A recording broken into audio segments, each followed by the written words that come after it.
కొంతమందికి కొంచెం దూరం నడిచినప్పుడు, మెట్లు ఎక్కినప్పుడు ఆయాసం వస్తుంటుంది.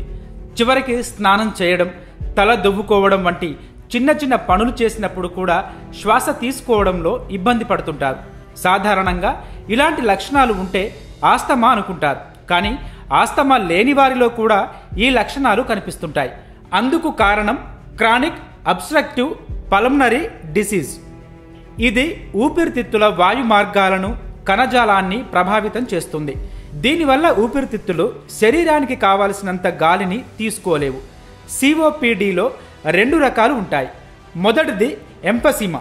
దీనివల్ల ఊపిరితిత్తుల లోపలి కణజాలం పాడవుతుంది. రెండోది బ్రాంకటిస్. దీంతో శ్వాస మార్గాలు వాపుకు గురవుతాయి. అయితే ఈ వ్యాధి రావడానికి ప్రధాన కారణం స్మోకింగ్. కానీ సిఓపిడి బాధితుల్లో 25% మంది పొగ తాగని వారే ఉన్నారు. అంటే ఇతరులు పొగ తాగుతున్నప్పుడు ఆ గాలిని పీల్చిన వారికి కూడా ఈ వ్యాధి వచ్చే అవకాశం ఉంది.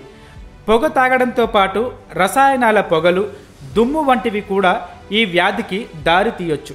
గాలి కాలుష్యం ఎక్కువగా ఉన్న ప్రాంతాల్లో నివసించే వారిలో ఎంఫసిమా లక్షణాలు ఎక్కువగా కనిపిస్తాయి. ఈ వ్యాధి ఉన్నవారికి ఊపిరి ఆడకపోవడం, ఊపిరితిత్తుల నుంచి శ్లేష్మం ఎక్కువగా ఉత్పత్తి అవ్వడం, దగ్గు వంటి లక్షణాలు కనిపిస్తాయి. కాబట్టి ఈ లక్షణాలు ఉంటే ఒకసారి డాక్టర్ని సంప్రదించడం మంచిది.